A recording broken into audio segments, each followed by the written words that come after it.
Hello बच्चों, अर्थशास्त्र में प्रयास चैनल में आपका स्वागत है।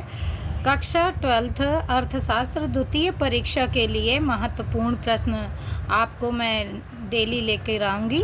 तो आज हम पहले प्रश्न से शुरुआत करते हैं। राजकोषीय नीति के अंतर्गत निम्न में क्या शामिल होता है? ए कर, बी सार्वजनिक ऋण, सी सार्वजनिक व्यय और डी सभी। तो राजकोषीय व्यय में कर, सार्वजनिक ऋण, सार्वजनिक व्यय ये सभी शामिल होते हैं। तो आंसर होगा हमारा सभी। दूसरा क्वेश्चन है, भारत के केंद्रीय बैंक का नाम क्या है? क्वेश्चन ऐसा आ सकता है या फिर ऑप्शन दे सकते हैं। तो हमें मालूम होना चाहिए कि भारत के केंद्रीय बैंक का नाम है आरबीआई, जिसे बोलते हैं भारतीय रिजर्व बैंक। तीसरा क्वेश्चन है, मुद्रा का कार्य है। मुद्रा का क्या कार्य होता है? तो वो विनिमय का माध्यम है, मूल्य का मापक है, मूल्य का संचय का काम करती है या सभी। तो आप सभी को पता होगा कि मुद्रा विनिमय का माध्यम का कार्य भी करती है, मूल्य को मापने का कार्य भी करती है और मूल्य संचय का कार्य भी करती है। तो आंसर होगा हमारा ये सभी। समष्टि अर्थशास्त्र का संबंध है, यानी समष्टि अर्थशास्त्र का संबंध किससे है? तो आपने पढ़ा होगा समष्टि अर्थशास्त्र में हम समग्र इकाइयों का अध्ययन करते हैं और व्यष्टि अर्थशास्त्र में हम विशिष्ट इकाइयों का अध्ययन करते हैं। तो समष्टि अर्थशास्त्र का संबंध किससे है? तो पहला रोजगार स्तर से, फिर बी नंबर है सामान्य कीमत स्तर से, सी है राष्ट्रीय स्तर पर उत्पादन से या सभी।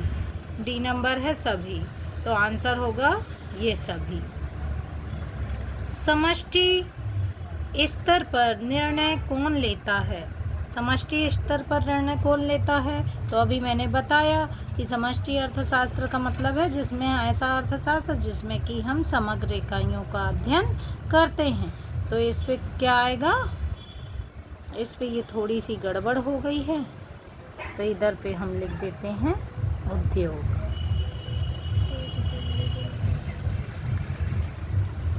तो होगा ए का उद्योग, फिर बी का फर्म, सी का राज्य और डी का कोई नहीं। तो आंसर होगा राज्य। अब हम आते हैं छठवें प्रश्न में। The general theory of employment, internet and money पुस्तक किसने लिखी?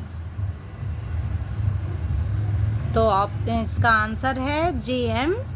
कीन्स ने लिखी। 7th क्वेश्चन है, जीएनपी का पूरा नाम है। जीएनपी का पूरा नाम क्या है?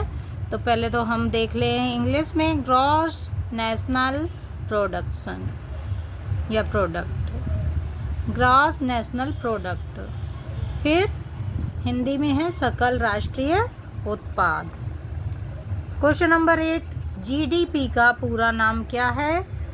जिसे हिंदी में बोलते हैं सकल घरेलू उत्पाद, gross domestic product. Question number 9 है, एनएनपी का पूरा नाम क्या है? शुद्ध राष्ट्रीय उत्पाद, नेट नेशनल प्रोडक्ट। एनडीपी का पूरा नाम क्या है? क्वेश्चन नंबर 10 देखिए, एनडीपी का पूरा नाम क्या है? नेट डोमेस्टिक प्रोडक्ट, शुद्ध घरेलू उत्पाद। 11 नंबर है, निम्न में से कौन सही है? जीएनपी बराबर एनएनपी माइनस घिसावट व्यय, एनएनपी बराबर जीएनपी माइनस घिसावट व्यय, एनएनपी बराबर जीएनपी प्लस घिसावट व्यय, या इनमें से कोई नहीं। तो हमें मालूम है कि जब हम जीएनपी में यानी सकल राष्ट्रीय उत्पाद में घिसावट व्यय को घटाते हैं, घिसावट व्यय मतलब डेप्रिसिएशन, इसको घटाते हैं तो हमें प्राप्त होता है शुद्ध राष्ट्रीय उत्पाद। तो हमारा आंसर होगा बी नंबर। क्वेश्चन नंबर 12, राष्ट्रीय आय की गणना करते समय क्या ध्यान रखना चाहिए?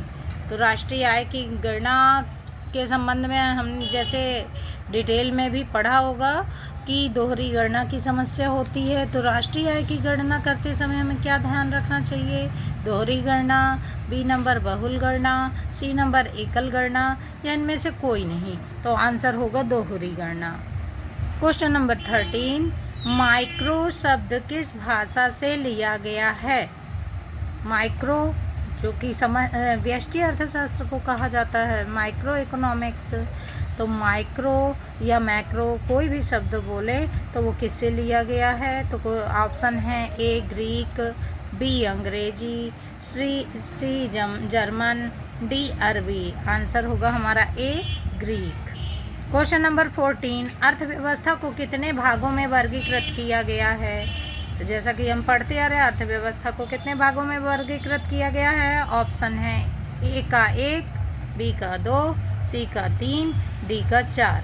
तो आंसर हमारा राइट आंसर होगा सी 3। किस अर्थव्यवस्था में निजी एवं सार्वजनिक दोनों का सह अस्तित्व रहता है, यानी दोनों क्षेत्र रहेंगे, दोनों का महत्व रहेगा? तो जैसा कि अभी हमने ऊपर 14 नंबर में पढ़ा कि कितने भागों में वर्गीकृत किया गया है, तो 3 भागों में। और 3 भाग कौन कौन से हैं? तो पूंजीवादी अर्थव्यवस्था, समाजवादी अर्थव्यवस्था और तीसरा है मिश्रित अर्थव्यवस्था। तो 15 भाई जो क्वेश्चन है उसका आंसर होगा दोनों का सही अस्तित्व, निजी एवं सार्वजनिक क्षेत्र दोनों का सही अस्तित्व कहाँ पर रहेगा? मिश्रित अर्थव्यवस्था में।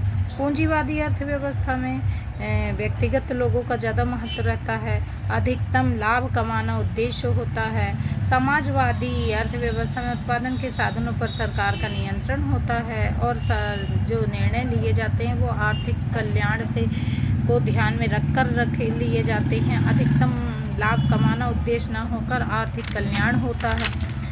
और मिश्रित अर्थव्यवस्था जो दोनों अर्थव्यवस्थाओं का मिश्रण है, इसमें दोनों ही अर्थव्यवस्थाओं की अच्छाइयों को लिया गया है, इसलिए इसमें निजी क्षेत्र और सार्वजनिक क्षेत्र दोनों का ही सह अस्तित्व होता है। तो क्वेश्चन नंबर 15 का आंसर होगा सी मिश्रित अर्थव्यवस्था। ओके बाय बच्चों, आज इतना ही आप लोग रिवाइज करना, कल फिर मैं 15 क्वेश्चन की सीरीज लेके आऊँगी। Thank you.